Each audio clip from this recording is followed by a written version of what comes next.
నమస్తే, welcome to Sairam Sampathrao education. This is Pavan. ఎలా ఉన్నారు అందరూ?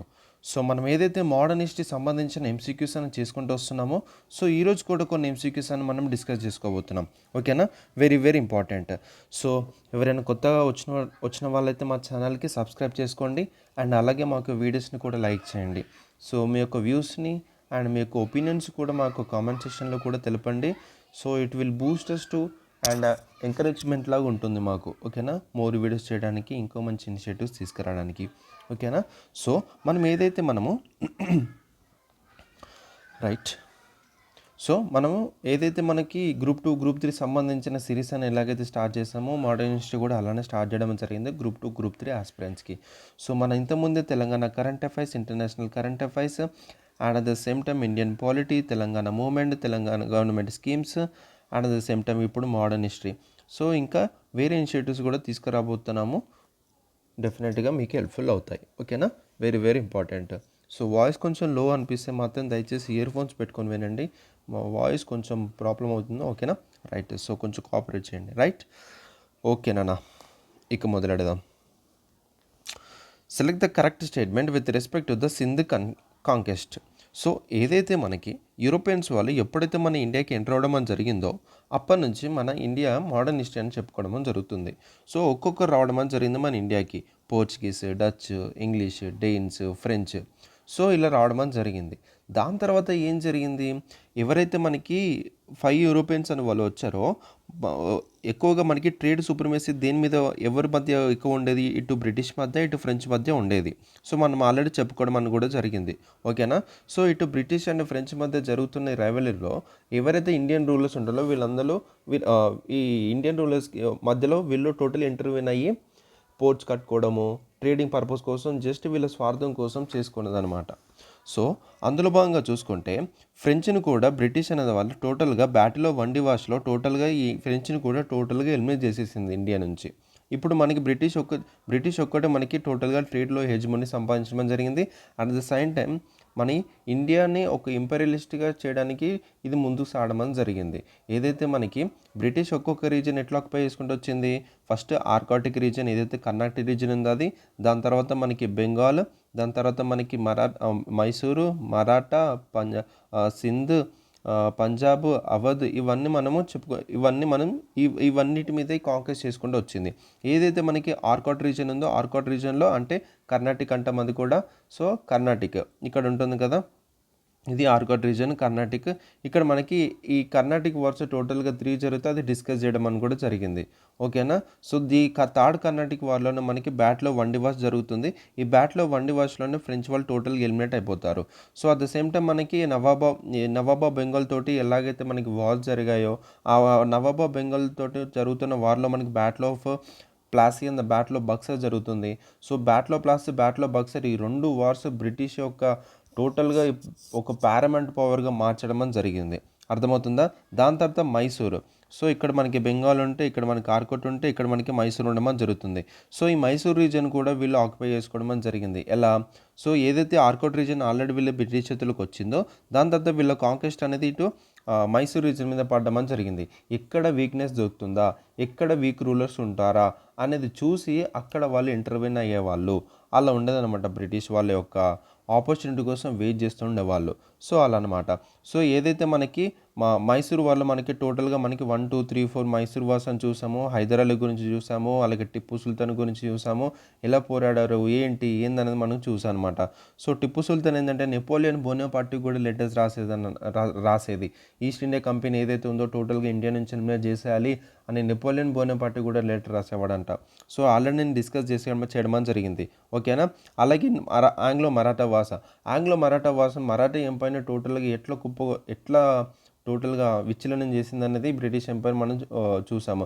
ఒక సబ్సిడరీ అలయన్స్ తీసుకొని, అలాగే మరాఠా ఎంపైర్ని టోటల్గా వాళ్ళు ఏంటంటే ఇక్కడ మనకి ఏదైతే బాజీరావు 2 తర్వాత మనకి టోటల్ వీక్నెస్ వస్తుందో మరాఠా ఎంపైర్లో, దాని తర్వాత ఈస్ట్ ఇండియా కంపెనీ ఆపర్చునిటీగా తీసుకొని వాళ్ళు సబ్సిడరీన్స్ తీసుకొని మళ్ళీ వాళ్ళ మీద తిరగబడ్డం అని స్టార్ట్ చేయడం జరిగింది. సో ఇలా మనకి టోటల్గా ఆర్కోట్ రీజన్, బెంగాల్, మైసూరు, మరాఠా ఇవన్నీ చేయడం అని జరిగింది కాంక్వెస్ట్ చేసుకుంటూ. సో ఇప్పుడు సింధ్ కాంక్వెస్ట్ కూడా చూద్దాం ఎలా చేసుకుంది, ఎలా తన అండర్లోకి తెచ్చుకుంది అన్నది కూడా మనకి చాలా చాలా ఇంపార్టెంట్. సో ఎవరైనా ఈ యొక్క వీడియోస్ చూడనట్టయితే దయచేసి ఆ వీడియోస్ చూసి ఇది కూడా చూడండి, ఓకేనా. వెరీ వెరీ ఇంపార్టెంట్ అన్న మోడర్న్ హిస్టరీ అనేది. డెఫినెట్లీ మీకు పర్సనాలిటీస్, వార్స్, ఇయర్స్ అనేవి వస్తాయి. కాబట్టి ఏంటంటే మీకు క్రొనాలజికల్ ఆర్డర్లో ఒక సిస్టమిక్ మేనర్లో చదువుకుంటే డెఫినెట్లీ మీకు గుర్తుంటుంది, ఓకేనా. ఒక్కసారి నా క్లాస్ విన్న తర్వాత మీరు ప్రిపేర్ చేసుకున్న నోట్స్ ఒక్కసారి చదువుకున్నారనుకోండి, డెఫినెట్లీ మీకు గుర్తుంటుంది, ఓకేనా. Definitely I can guarantee you, ఓకేనా. సో అంత సిస్టమేటిక్ మేనర్లో మేము చెప్పడం అని జరుగుతుంది ఈ సాయిరామ్ సంపత్రావు ఎడ్యుకేషన్ ఛానల్లో, ఓకేనా. ఓన్లీ ఇదే సబ్జెక్ట్ కాదు నాన్న, ఏ సబ్జెక్ట్ టీచ్ చేసినా, ఏ సబ్జెక్ట్ ఎవరు టీచ్ చేసినా కానీ ఒక సిస్టమిక్ మేనర్లో టీచ్ చేయడం జరుగుతుంది. సో మీకు అర్థమయ్యే విధంగా ఆ లాంగ్వేజ్లో మేము చెప్పడం అని జరుగుతుంది, ఓకేనా. Very very important, right. So ఇప్పుడు ఈ ఏదైతే సింధ్ కాంక్వెస్ట్ ఉందో ఇది చూద్దాం, ఓకేనా. Very very important. సో ఇది మీకు అర్థం కావాలంటే దీని బ్యాక్గ్రౌండ్ మీకు అర్థం కావాలన్నా, సో దీని గల రీజన్ ఏంటంటే ఏదైతే మనకి గ్రేట్ గేమ్ అనేది మీకు అర్థం కావాలి. ఈ గ్రేట్ గేమ్ ఎవరి మధ్య అంటే మనకి imperial Russia and British. So ఏదైతే మనకి ఇటు మనకి చెప్తాను చూడండి, ఇక్కడ మనకి ఇండియా అనేది సబ్ కాంటినెంట్ ఉంటుంది. సో ఇండియా మనకి ఇట్లా సబ్ కాంటినెంట్ ఉంటుంది కదా. సో ఇండియా అప్పుడు మనకి సబ్ కాంటినెంట్గా చూసుకుంటే ఇటు ఆఫ్ఘనిస్తాన్ ఇదంతా మనకి పాకిస్తాన్ ఇదంతా కలుపుకొని మనకి ఉండేదన్నమాట. సో ఇటు చూసుకుంటే మనకి క్వింజీ డైనెస్టీ ఉండేది. సో దాని తర్వాత ఇక్కడ మనకి ఆఫ్ఘనిస్తాన్ ఉండేది, ఇటు పర్షియా ఉండేది, అండ్ ఇటు మొత్తంగా చూసుకుంటే సో ఇటంతా ఇంపీరియల్ రష్యా ఆక్యుపై చేసుకుంటూ వస్తుందన్నమాట. సో ఇండియా ఎప్పుడు బ్రిటిష్ వాళ్ళు ఇక్కడ పరిపాలించడం జరుగుతుంది. ఇక్కడ చైనా, ఇటు కింజ్ డైనస్టీ, ఇక్కడేమో ఆఫ్ఘన్ దురాని రూలర్స్ తోటి పరిపాలించబడుతుంది. అలాగే ఇక్కడ ఇంపీరియల్ రష్యా అని ఉంది. సో ఓకేనా, వెరీ వెరీ ఇంపార్టెంట్. సో ఈ గ్రేట్ గేమ్ అంటే ఏంటంటే టోటల్గా ఇది ఒక కాంపిటీషన్ ఫర్ టెరిటరీస్ అనమాట. బిట్వీన్ ఎవరి మధ్య, ఇంపీరియల్ రష్యా అండ్ అలాగే బ్రిటిష్, ఓకేనా. సో అంటే వాళ్ళ యొక్క టెరిటరీస్ని ఇంక్రీజ్ చేసుకోవడానికి, టెరిటరీని ఆక్యుపై చేసుకొని వాళ్ళకి రాజ్యాన్ని పెంచుకుంటూ రావడం అనేది జరుగుతుందన్నమాట. అర్థమవుతుందా, వెరీ వెరీ ఇంపార్టెంట్. సో అదే ఇంపీరియల్ రష్యా ఏమనుకుంది, ఇక్కడ ఇండియన్ ఓషన్ ఉంది కదా, ఈ ఇండియన్ ఓషన్కి దారి కావాలని మిగతా రీజన్స్ని ఆక్యుపై చేసుకుంటూ రావడం అని జరుగుతుంది. కానీ బ్రిటిష్కి ఇండియా అనేది చాలా చాలా ఇంపార్టెంట్. ఒక్కసారి మనకి బ్రిటిష్ కనుక దారిలో తెలిసాయనుకోండి, ఇక్కడ నార్త్ వెస్ట్ నుంచి రావడం అని జరుగుతుంది. ఇక్కడ ఏదైతే మనకి ఆఫ్ఘనిస్తాన్ కానీ సింధ్ కానీ ఇక్కడ ఏదైతే రీజన్ ఉందో ఈ రీజన్ని మనము ఫస్ట్ కంట్రోల్లో తెచ్చుకోవాలి అని బ్రిటిష్ అనుకుంటుందన్నమాట. అర్థమవుతుందా. ఇప్పుడు ఫర్ ఎగ్జాంపుల్ మన ఇండియా అనేది బ్రిటిష్కి ఎందుకు ఇంపార్టెంట్ అని చూసుకుంటే దీని యొక్క ఇండియన్ ఉన్న రా మెటీరియల్స్ అన్ని తీసుకెళ్ళి యూరోపియన్స్లో తీసుకొని మళ్ళీ ఇండియాలోకి తీసుకొచ్చి ఇండియాలో అమ్మడం అని జరుగుతుంది. సో ఇండియా అనేది ఒక గుడ్ మార్కెట్గా ఉండడం అని జరిగింది. అలాగే ఇండియా అనేది చాలా సంపదతో కూడిన రాజ్యం అనమాట. అలాంటి సంపదతో కూడిన రాజ్యాన్ని వీళ్ళు ఎందుకు వదులుకోవడం అని చెప్పి వీళ్ళు ఇండియాని కాపాడుకుందామని చెప్పి ఎక్కడైతే ఇక్కడ నార్త్ వెస్ట్ నుంచి ఇండియాకి ఎంటర్ అయ్యారో, ఇప్పుడు నార్త్ వెస్ట్ నుంచే కదా మనకి చాలామంది రావడం అని జరిగింది. నార్త్ వెస్ట్ నుంచే కదా మనకి చాలా ఇన్వేషన్స్ అయినాయి. నార్త్ వెస్ట్ నుంచే కదా మనకి అరబ్స్ అని రావడం అని జరిగింది. So it is a gateway of ఇండియాగా మారిందనమాట. సో ఏదైతే ఇక్కడ నార్త్ వెస్ట్ నుంచి వస్తున్నారో సో మనం ఇక్కడ ఉన్న రాజ్యాలను మనం అండర్లో తెచ్చుకుందామని చెప్పి బ్రిటిష్ అనుకుంటుందన్నమాట. So they don't want to lose India at all. Indian subcontinent ఏదైతే ఉందో వాళ్ళు లూజ్ కావడానికి అసలు ఒప్పుకోరు అనమాట. సో బట్ కానీ ఇంపీరియల్ రష్యాకి వాళ్ళకి యాక్సెస్ కావాలి, ఇండియన్ ఓషన్కి వాళ్ళకి ఇటు యాక్సెస్ కావడానికి అనుకుంటుందన్నమాట, ఓకేనా. సో ఇంపీరియల్ రష్యా ఏం చేస్తుంది, ఇక్కడ ఆఫ్ఘన్ తోటి అండ్ ఇలా పర్షియా తోటి వీళ్ళతోటి టోటల్గా ఏమంటారు start to acquiring this areas అనమాట, ఈ పర్షియాని, ఆఫ్ఘనిస్తాన్ని. అప్పుడు ఇండియాకి ఎంటర్ అవుతున్న టైంలో బ్రిటిష్ ఏం చేస్తుందంటే ఈ నార్త్ వెస్ట్ పార్ట్ని ఒక బఫర్ స్టేట్గా ఉంటుంది.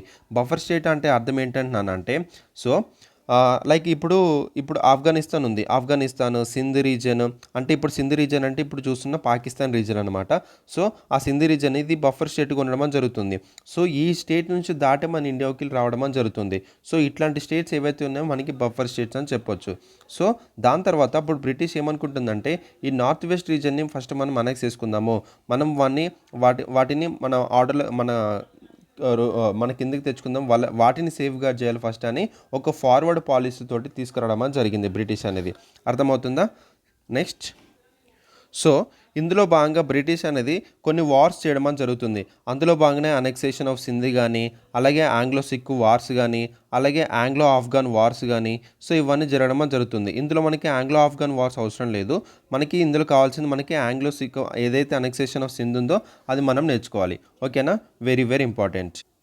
సో ఇక్కడ మన ఫస్ట్ స్టేట్మెంట్ చూసుకుంటే, ద కాంక్వెస్ట్ ఆఫ్ సింధ్ అక్కడ as a result of the growing rivalry between British and India అంటున్నాడు. యాక్చువల్లీగా growing rivalry between India and Russia కాదండి, ఇది గ్రేట్ గేమ్కి సంబంధించింది. ఇది growing rivalry between Russia and British వాళ్ళ యొక్క ఇంపీరియలిస్ట్ ఏదైతే ఉందో కాంపిటీషన్ టెరిటరీస్ కోసము ఇది చేయడం అని జరిగిందనమాట. సో ఇది ఫస్ట్ స్టేట్మెంట్ మనకి తప్పు అవుతుంది. ఓకే, సో ఫస్ట్ స్టేట్మెంట్ తప్పు అవుతుంది. సో అట్లా చూసుకుంటే ఇక్కడ మనకి డి పోతుంది, సి పోతుంది, 1 పోతుంది, ఆటోమేటిక్గా మనకి బి ఆన్సర్ వచ్చేసింది. కాకపోతే నేను చెప్తాను దీని ఒక బ్యాక్గ్రౌండ్ అనేది కూడా చాలా జాగ్రత్తగా వినండి. సో సింధ్ రీజన్ ఏదైతే ఉందో, సింధ్ రీజన్ అనేది ఈస్ట్ ఇండియా కంపెనీకి చాలా హెల్ప్ చేసింది అన్న. ఈస్ట్ ఇండియా కంపెనీకి చాలా ఫ్రెండ్స్గానే ఉందన్నమాట. కానీ అయినా కూడా బ్రిటిష్ అనేది కన్నింగ్ తోటి అనే సింధ్ మీద అనెక్స్ చేసేసి వాళ్ళ కిందికి వాళ్ళ రూల్ కింద తెచ్చుకుంటుంది అనమాట. సో సింధ్ ఎంత హెల్ప్ చేసిందంటే, సో మనకి ఏదైతే మనకి ఆఫ్టర్ డిసింటిగ్రేషన్ ఆఫ్ మొఘల్స్, అంటే డిసింటిగ్రేషన్ ఎప్పుడైతే ఔరంగజేబ్ చనిపోయాడో దాని తర్వాత వీక్ రూలర్స్ రావడం అని జరిగింది. ఎక్కడైతే వీక్ రూలర్స్ ఉంటుందో అక్కడ మనకి ఏదైతే ప్రాస్పరిటీ అనేది అక్కడ చూడమన్నమాట. సో అక్కడ నుంచి మనకి ఏం జరిగింది, మొఘల్ ఏదైతే ఉందో డిసింటిగ్రేషన్ స్టార్ట్ అవ్వడం జరిగింది. ఏదైతే సింధ్ రీజన్ ఉందో, సింధ్ అనేది మనకి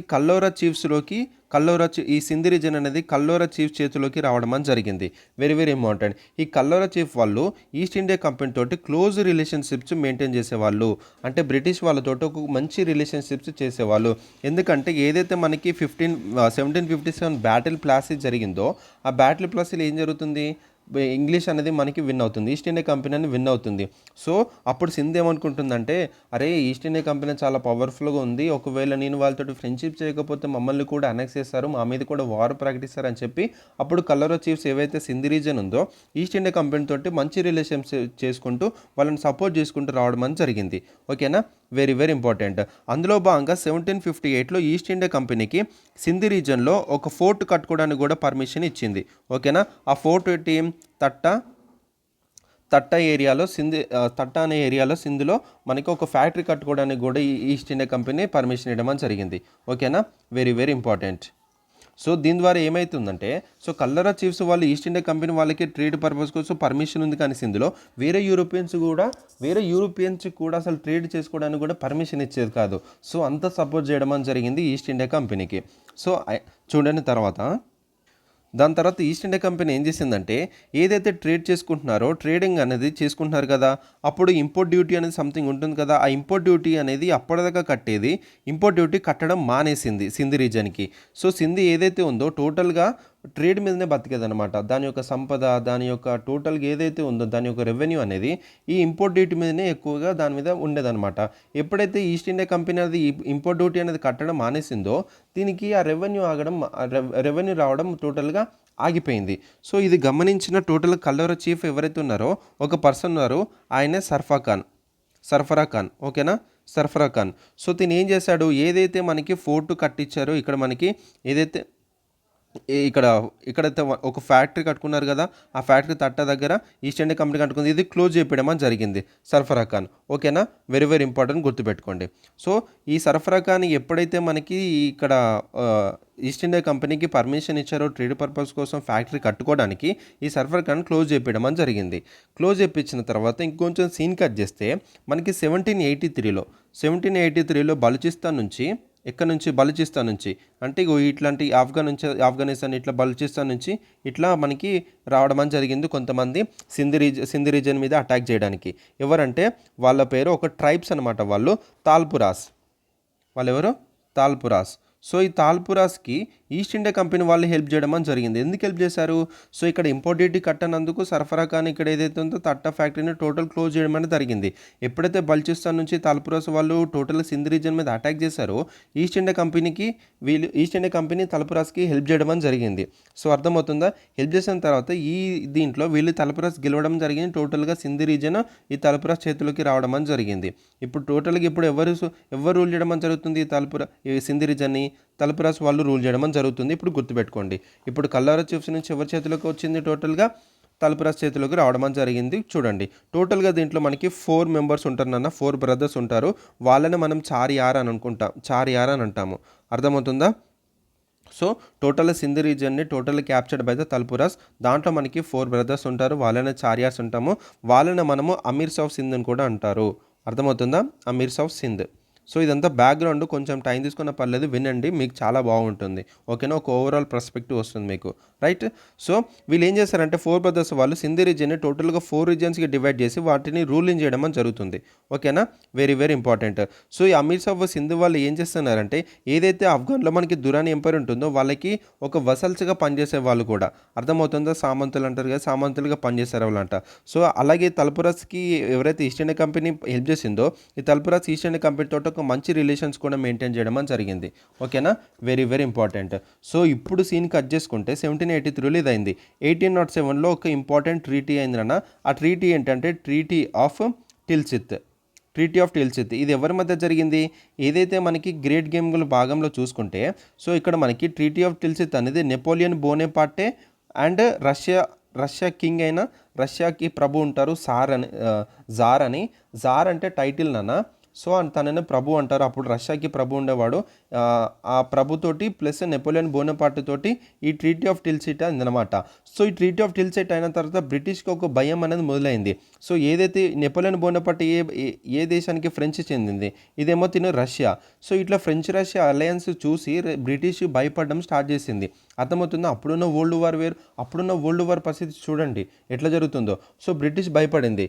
సో అప్పుడు ఏమనుకుందంటే, సో ఇప్పుడు మనది ఇండియాకి ఏమైనా థ్రెట్ ఉండొచ్చు అనుకోవడం స్టార్ట్ చేసింది అనమాట. సో అప్పుడు at the time of governor Bengal ఎవరున్నారంటే లార్డ్ మింటో ఉండడం అని జరిగింది. లార్డ్ మింటో మనకి nawab of governor of Bengal ఉన్నారు. గవర్నర్ ఆఫ్ బెంగాల్ కింద మనకి మెడ్రాస్ అటు బాంబే ఉండేది కదా, చెప్తున్నా. అందుకే నవాబ్ వస్తుంది, government of Bengal. So lord Minto ఏం చేశాడంటే ఈ గవర్నర్ ఆఫ్ బెంగాల్ సో కొంతమంది డెలిగేషన్స్ని పంపించడం జరుగుతుంది ఈ నార్త్ వెస్ట్ రీజన్స్కి. ఎందుకు? ఏదైతే మనకి ట్రీటీ ఆఫ్ టిల్సిట్ ఉందో బ్రిటిష్లో భయం అనేది స్టార్ట్ అయిందనమాట. భయం అనేది స్టార్ట్ అయిన తర్వాత ఈ నార్త్ వెస్ట్ రీజన్ నుంచి మళ్ళీ ఈ ఇంపీరియల్ రష్యా కానీ టోటల్గా మనకి టెరిటరీస్లో ఆక్యుపై చేసుకోవడానికి రావచ్చేమో అని చెప్పి ఈ లార్డ్ మింటో కొంతమంది డెలిగేషన్స్ని ఈ నార్త్ వెస్ట్ రీజన్స్కి పంపించి మాకు ఈఈఐసికి ఈస్ట్ ఇండియా కంపెనీకి మీరు సపోర్ట్ చేయాలి. ఈవెన్ ఒకవేళ ఇంపీరియల్ రష్యా ఈ ఒక ఇండియాని అనెక్స్ చేసినా కూడా మాకు సపోర్ట్ చేయాలని చెప్పి కొంతమంది డెలిగేషన్స్ని పంపించడం జరిగింది. అందులో భాగంగా సింధ్ రీజన్స్కి ఎవరు పంపించారంటే నికోలస్ స్మిత్ని పంపించడం జరిగింది. వెరీ వెరీ ఇంపార్టెంట్, గుర్తుపెట్టుకోండి. ఓకేనా? సో దాదాపు చూసుకుంటే ఇక్కడ మనకి సింధ్ రీజన్కి నికోలస్ స్మిత్, సింధ్ రీజన్ పర్షియాకి, సిక్కి, దురాని ఎంపైర్కి ఇలా కొంతమంది డెలిగేషన్స్ పంపించడం జరిగింది. అలాగే వీళ్ళు ప్రామిస్ కూడా చేశారు. సో ఒకవేళ మాకు ఈ రష్యా కానీ ఒకవేళ అనెక్స్ చేసినా కూడా బ్రిటిష్ మీకు సపోర్ట్ చేస్తామని చెప్పి వాళ్ళు చెప్పడం జరిగింది. మేము ఎవరైతే అండ్ అలాగే వేరే యూరోపియన్స్ ఎవరైతే ఉన్నారో వాళ్ళకి మేము సపోర్ట్ కూడా చేయము. And at the same time మీకే సపోర్ట్ చేస్తాము. ఎవరైతే మాకు ఇంపీరియల్ రష్యా నుంచి ఎవరైనా వచ్చినా కూడా మేము వాళ్ళకి సపోర్ట్ చేయము, వాళ్ళకి అగెన్స్ట్గానే ఉంటామని చెప్పడం జరిగింది. సో అందులో భాగంగా సింధ్ రీజన్ కూడా మంచిగా వీళ్ళతోటి ఈఐసికి చాలా సపోర్ట్ చేయడం జరిగింది. ఓకేనా? Very very important. అందులో భాగంగా ఒక ట్రీటీ అనేది చేయడం జరిగింది. అది 1807లో. ఆ ట్రీటీ ఏంటంటే ట్రీటీ ఆఫ్ ఎటర్నల్ ఫ్రెండ్షిప్, అంటే ఎప్పటికీ కలకాలంగా ఉండేటట్టు ఒక ఎటర్నల్ ఫ్రెండ్షిప్ అనేది చేయడం జరిగింది. వెరీ వెరీ ఇంపార్టెంట్, గుర్తుపెట్టుకోండి. సో చూడండి, కల్లోరా చీఫ్స్ నుంచి ఇప్పుడున్న అమీర్స్ ఆఫ్ సింధ్ వరకు చూసుకుంటే ఈస్ట్ ఇండియా కంపెనీకి టోటల్గా ఒక మంచి సపోర్ట్ రావడం జరిగింది. అర్థమవుతుందా? సో ఇందులో ఇంపార్టెంట్ ఈవెంట్స్ అనేది అంటే జస్ట్ ఒక ట్రీటీస్ అని ఏంటి అని గుర్తుపెట్టుకోండి. బట్ ఏంటంటే మీకు ఓవరాల్ ఒక పర్స్పెక్టివ్ ఇస్తున్నాను. ఓకేనా? రైట్. సో ఇంకొంచెం సీన్ కట్ చేస్తే ఏం జరుగుతుందంటే చూడండి. 1836లో లార్డ్ ఆక్లాండ్ అనే పర్సన్ వస్తాడు. ఈ లార్డ్ ఆక్లాండ్ అనే పర్సన్ మనకి గవర్నర్ జనరల్ ఆఫ్ అవుతాడు.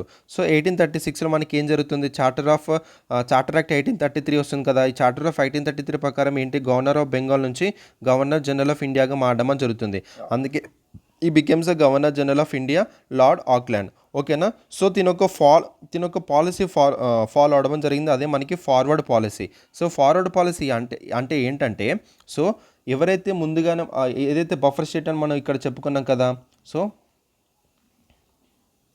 ఏదైతే ఇక్కడ మనం బఫర్ స్టేట్ అని చెప్పుకున్నాం కదా ఈ నార్త్ ఈస్ట్ రీజన్ని. సో ఇప్పుడు ఇంపీరియల్ రష్యా టోటల్గా ఇది అక్వైర్ చేసుకుంది అనుకోండి, టోటల్గా దీనిలోకి ఎంటర్ అయిపోతుంది. సో ముందుగానే ఈ ఫార్వర్డ్ పాలసీ ఏంటంటే, ఒకవేళ ముందే వీళ్ళు అటాక్ చేస్తారేమో అనుకొని ముందే ఈ స్టేట్స్ని మన కంట్రోల్కి తెచ్చుకోవాలని చెప్పి ఫార్వర్డ్ పాలసీ చెప్తుందన్నమాట. అర్థమవుతుందా? సో ఏదైతే రష్యా ఎక్స్పాన్షన్ని కౌంటర్ చేయడానికి ఫార్వర్డ్ పాలసీ తీసుకురావడం అని జరిగింది. ఎవరు? Lord Auckland. ఓకేనా, గుర్తుపెట్టుకోండి ఇది. సో అందులో భాగంగా లార్డ్ ఆక్లాండ్ సింధ్ రీజన్కి ప్రామిస్ చేయడం అని జరిగింది. ఏంటంటే, మేము మిమ్మల్ని ప్రొటెక్ట్ చేస్తాము వేరే కంట్రీస్ నుంచి, మా ట్రూప్స్ మీ దగ్గర ఉంటాయి ఇక్కడ, సో మిమ్మల్ని ప్రొటెక్ట్ చేస్తుంది. మేము వేరే వాళ్ళతోటి రాజ్యాలు ఎవరైనా వస్తే వాళ్ళ మీద మేము పోరాడి మీ యొక్క రాజ్యాన్ని కూడా ప్రొటెక్ట్ చేస్తామని చెప్పడం అని జరిగింది. అందులో భాగంగా 1838లో సింధ్ అనేది బ్రిటిష్ ప్రొటెక్టర్గా మారడం అని జరిగింది. 1838లో ఏమైంది? సింధ్ రీజన్ అనేది బ్రిటిష్ ప్రొటెక్టర్గా మారడం అని జరిగింది. సో దాని నెక్స్ట్ తర్వాత ఇయర్ 1839లో మనకి అగ్రిమెంట్ సైన్ చేయడం అని జరిగింది. అదే మనకి సబ్సిడరీ అలయన్స్. సబ్సిడరీ అలయన్స్ అంటే నేను చెప్పుకుంటూ వస్తున్నాను, అటు బ్రిటిష్ మధ్య ఇండియన్ రూలర్స్ మధ్య జరగడం జరుగుతుంది. సో బ్రిటిష్ వాళ్ళు ఏం చేస్తారు, వీళ్ళ యొక్క ట్రూప్స్ని ఇండియన్ రూలర్స్ ఫోర్ట్ చుట్టూ ఉండమని జరుగుతుంది, వీళ్ళని కాపాడమని జరుగుతుంది. సో ఎవరైతే ట్రూప్స్ ఉన్నాయో ఆ ట్రూప్స్కి ఇండియన్ రూలర్స్ మనీ పే చేయడం అని జరుగుతుంది. అలాగే బ్రిటిష్ సైడ్ నుంచి కూడా వీళ్ళు ఏమంటారు, ఒక డెలిగేషన్, ఒక బ్రిటిష్ రెసిడెంట్స్ని పంపి ఈ టోటల్గా దీని యొక్క యాక్టివిటీస్ చూడమని జరుగుతుంది. సో వేరే స్టేట్ తోటి వార్స్ పెట్టుకోవద్దు, ట్రీటీస్ పెట్టుకోవద్దు, అండ్ అలాగే ఏమంటారు, వేరే యూరోపియన్స్ కూడా ఎంటర్టైన్ చేయొద్దు అని చెప్పడం అని జరుగుతుంది ఈ యొక్క సబ్సిడరీ అలయన్స్లో. సో అప్పుడు 1839లో సబ్సిడరీ అలయన్స్ అని ఈ సైన్ చేయడం అని జరిగింది Sindh reason. Very very important, గుర్తుపెట్టుకోండి. సో చూడండి, the chief of Sindh was made subsidiary treaty in 1839. So మనకి థర్డ్ స్టేట్మెంట్ కరెక్టే కదా, వెరీ వెరీ ఇంపార్టెంట్, గుర్తుపెట్టుకోండి. సో అప్పుడే మనకి 1839 వెరీ నెక్స్ట్ ఇయర్ మనకి ఏమవుతుందంటే, 1839 నుంచి 1842 వరకు ఏం జరుగుతుందంటే, ఫస్ట్ ఆంగ్లో ఆఫ్ఘన్ వార్ జరుగుతుంది. ఆంగ్లో ఆఫ్ఘన్ వార్ జరుగుతుంది, వెరీ వెరీ ఇంపార్టెంట్, గుర్తుపెట్టుకోండి. సో దీనికి పైన మనకి ఆఫ్ఘన్ ఉంటుంది కదా, ఈ ఆఫ్ఘన్ తోటి మన ఇండియా ఏదైతే బ్రిటిష్ ఉందో బ్రిటిష్ పోరాడడం జరుగుతుంది. సో ఇందులో మనకి సింధ్ సపోర్ట్ చేయడం జరిగింది ఎవరికి? ఈస్ట్ ఇండియా కంపెనీకి. ఓకేనా. బట్ ఈస్ట్ ఇండియా కంపెనీ ఈ యొక్క వార్లో టోటల్గా ఓడిపోవడం అని జరిగింది. సో ఓడిపోయింది. దాదాపు చూడండి, 20,000 మందిని పంపిస్తే ఈస్ట్ ఇండియా కంపెనీ ఒక్కడ తిరిగి వచ్చాడంటే ఒక్కసారి ఊహించండి, ఆఫ్ఘనిస్తాన్ వాళ్ళు, ఒక దురాని ఎంపైర్ వాళ్ళు ఎంత దారుణంగా ఊచకోత కోసారో వాళ్ళని మీరు ఊహించుకోవచ్చు. సో అప్పుడు ఈఐసి ఏం చేసిందంటే, ఈ సింధ్ రీజన్ని బ్లేమ్ చేయడం స్టార్ట్ చేస్తే, మీ వల్ల మేము ఓడిపోయాం, మీరు మాకు సరిగ్గా సపోర్ట్ చేయలేదు అనుకుంటే సింధ్ రీజన్ని ఏమంటారు, సింధ్ రీజన్లో ఉన్న కింగ్స్ని ఏమంటారు హేళన చేయడం స్టార్ట్ చేసింది, వాళ్ళని బ్లేమ్ చేస్తుంది అనమాట. ఎందుకంటే సింధ్ రీజన్ని వాళ్ళు ఎక్కడి నుంచి వచ్చారు, వాళ్ళు బలూచిస్తాన్ నుంచి వచ్చారు కదా. సో అట్లాంటప్పుడు మీకు వాళ్ళతో మంచి రిలేషన్స్ ఉండొచ్చు హిస్టరీ నుంచి అని చెప్పుకుంటా వాళ్ళని బ్లేమ్ చేయడం స్టార్ట్ చేసింది. ఎవరు? English East India Company. ఓకేనా, వెరీ వెరీ ఇంపార్టెంట్. సో చూడండి, సో దాని తర్వాత ఏం జరుగుతుందంటే, ఆంగ్లో ఆఫ్ఘన్ వార్లో ఈస్ట్ ఇండియా కంపెనీ ఎట్లయితే దారుణంగా ఓడిపోయిందో, ఈ లార్డ్ ఆక్లాండ్ ఫార్వర్డ్ పాలసీ ఏదైతే ఉందో, మనకి లండన్ నుంచి కాల్ వచ్చిందన్నమాట, కోర్ట్ ఆఫ్ డైరెక్టర్, నాయన ఏం చేస్తున్నారా నాయన, నువ్వు వాడికి పోయి ఫార్వర్డ్ పాలసీ తోటి నువ్వు తిరిగి రారా బాబు అని చెప్పి తిరిగి పంపిస్తారన్న, తిరిగి తన్ని రమ్మంటారు అనమాట లండన్కి, నువ్వు వచ్చారా బాబు ఈ ఫార్వర్డ్ పాలసీ తోటి మొత్తం ఆగమాగం చేసేటట్టున్నావు అని. సో దాని తర్వాత ఏం జరుగుతుంది, 1843లో మనకి లార్డ్ ఎలిన్బ్రో అనే పర్సన్ వస్తారు. ఎవరు? లార్డ్ ఎలిన్బ్రో పర్సన్ వస్తారు 1843లో. ఓకేనా, ఒక టైమింగ్ అనేది గుర్తుపెట్టుకోండి ఇట్లా. ఓకేనా, వెరీ వెరీ ఇంపార్టెంట్. సో చూడండి, సో ఇక్కడ మనకి ఏమవుతుందంటే, ఏదైతే మనకి ఇప్పుడు ఇంకో సీన్ కట్ చేసుకుంటే 1843లో మనకి లార్డ్ ఎలిన్బ్రో పర్సన్ రావడం జరుగుతుంది యాజ్ ఏ మనకి గవర్నర్ జనరల్ ఆఫ్ ఇండియాగా. దాని తర్వాత ఇక్కడ ఏం జరుగుతుంది, ఇక్కడ సింధ్ రీజన్లో మనకి వార్ ఆఫ్ సక్సెషన్ జరగడం జరుగుతుంది సింధ్ రీజన్లో. సో వార్ ఆఫ్ సక్సెషన్ అంటే వాళ్ళ మధ్యలోనే మాకు రాజ్యాంగాలను కొట్టుకోవడం అనేది స్టార్ట్ అవుతుంది. ఎక్కడ? మనకి అమీర్సాఫ్ సింధ్లో వాళ్ళ మధ్య. సో ఇదే మనకి ఈఏసీ అనేది ఆపర్చునిటీగా తీసుకొని ఏం చేస్తుంది, వీళ్ళ మధ్య ఇంటర్వ్యూన్ అవ్వడం జరుగుతుంది. ఇట్లాంటి మ్యాటర్స్లో మనకి ఈఏసీకి చాలా మంచి అనుభవం ఏదో విడదీయని బంధం అనమాట. ఇట్లాంటి మ్యాటర్స్లో ఈఏసీ మంచిగా దూరడం. ఓకేనా. సో ఏదైతే మనకి సింధ్ రీజన్ని బ్లేమ్ చేసిందో, ఏదైతే డిఫీట్ ఆఫ్ ఆంగ్లో వార్లో, దాని తర్వాత బ్రిటిష్ టోటల్గా లాస్ట్ అయిపోయింది. సో హెల్ప్ చేయలేదు, మీరు నాకు సపోర్ట్ చేయలేదు, మీరు ఇంకా రాజద్రోహం చేశారని చెప్పి స్టార్ట్ చేయడం చెప్పిందనమాట. సో ఏదైతే ఇక్కడ అమీర్సాఫ్ సింధ్‌లో వీళ్ళ వార్ ఆఫ్ సక్సెషన్ నడుస్తుందో, ఇక్కడ మనకి బ్లేమ్ చేయడం స్టార్ట్ చేసింది కదా ఆంగ్లో సిక్ వార్‌లో సింధ్ రీజియన్‌ని. సో మీరు నాకు రాజద్రోహం చేశారని చెప్పి సింధ్ రీజియన్ మీద టోటల్‌గా అనెక్స్ చేయడం స్టార్ట్ చేసింది. సో అంతవరకు సపోర్ట్ చేస్తున్న సింధ్ రీజియన్ అనేది అప్పటి వరకు ఒక్క చూపు కూడా చూడకుండా టోటల్‌గా అనెక్స్ చేయడం స్టార్ట్ చేసిందన్న. సో ఎవరైతే ఈడు లార్డ్ ఎల్బ్రో వస్తాడు కదా, ఇక్కడ మనకి చార్లెస్ నిపోర్ అని బ్రిటిష్ రెసిడెంట్ ఉంటారు. అకార్డింగ్ టు ద మనకి 1839లో మనకి సబ్సిడరీ అలయన్స్ ప్రకారం ఏంటి, ఒక బ్రిటిష్ రెసిడెంట్స్ అనే పర్సన్ మనకి ఇక్కడ సింధ్ రీజియన్లో ఉంటారని చెప్పాను కదా. అక్కడ మనకి ఇంపార్టెంట్ పర్సన్ ఎవరంటే మనకి చార్లెస్ నైపర్. ఈ పర్సన్ గుర్తుపెట్టుకోవాలి మీరు, ఓకేనా. చార్లెస్ నైపర్ అనే పర్సన్ మనకి సింధ్ రీజియన్లో బ్రిటిష్ రెసిడెంట్గా ఉంటాడనమాట. ఎవరైతే 1843లో లార్డ్ ఎలంబర్గ్ గారి పర్సన్ వస్తాడో దాని తర్వాత తినకి చెప్పడం అని జరుగుతుంది, సింధిని అనెక్స్ చేసేరా బాబు, మనకు అవసరం లేదు ఇంకా అనుకుంటా.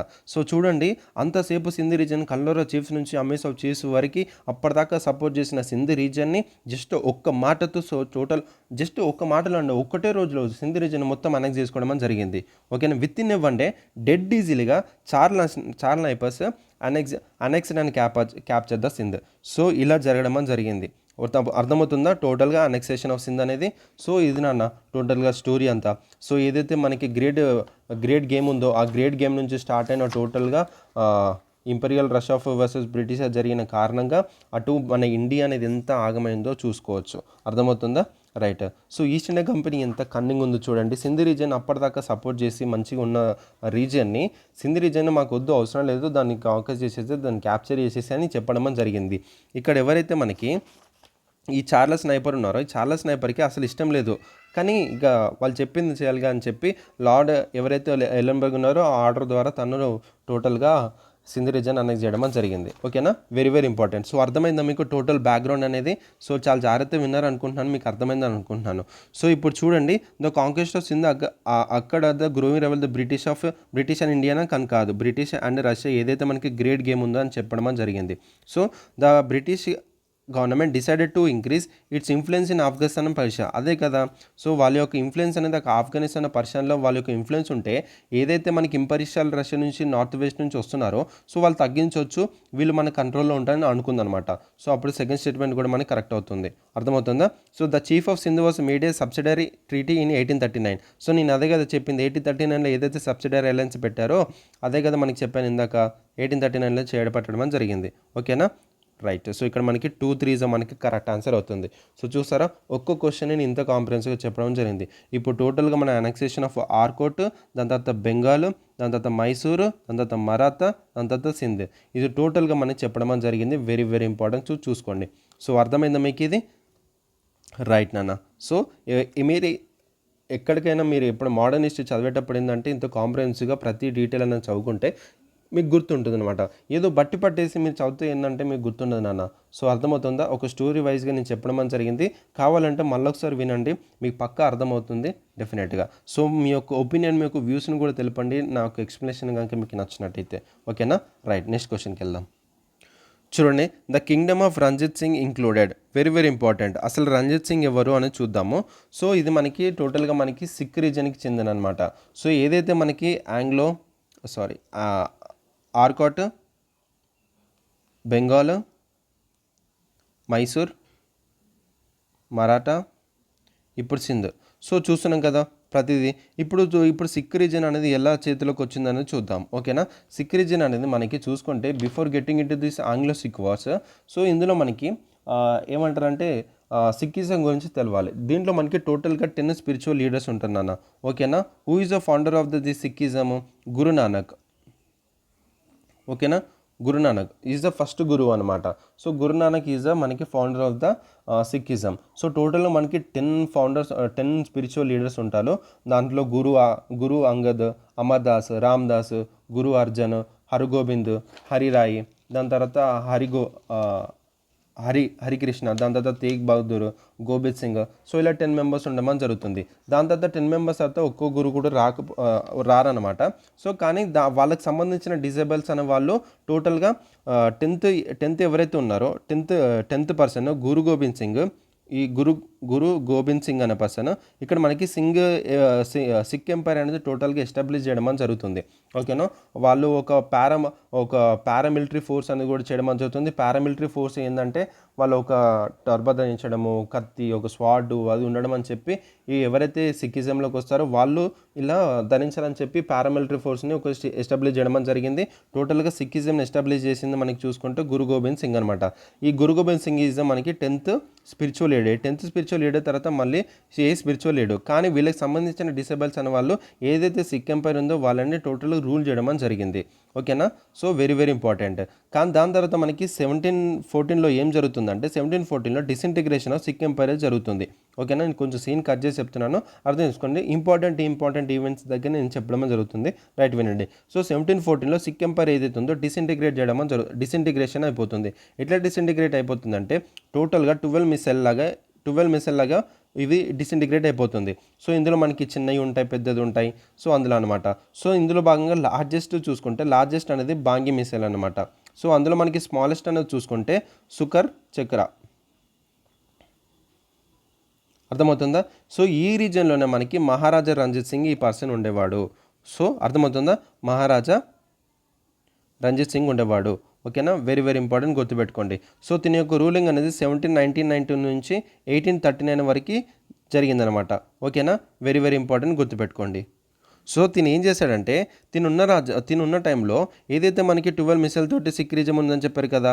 సో ఈ 12 మిసైల్ను టోటల్గా మళ్ళీ ఏకం చేయడానికి డిఫరెంట్ స్ట్రాటజీస్ వాడానన్న. అటు మ్యారేజ్ చేయడము, లేకపోతే వేరే ప్రిన్సెస్ వాళ్ళతో ఇచ్చిపుచ్చుకోవడము, లేకపోతే ఫ్రెండ్షిప్ చేయడము, డిప్లొమసీ చేయడము, లేకపోతే వార్స్ కూడా చేయడం అని చెప్పి ఈ టోటల్ 12ను మళ్ళీ ఒక దగ్గరికి ఒక తాటానికి తీసుకురావడం అని జరిగింది Maharaja Ranjit Singh. Very very important personality, అందుకే నేను దీని గురించి చెప్పడం జరుగుతుంది.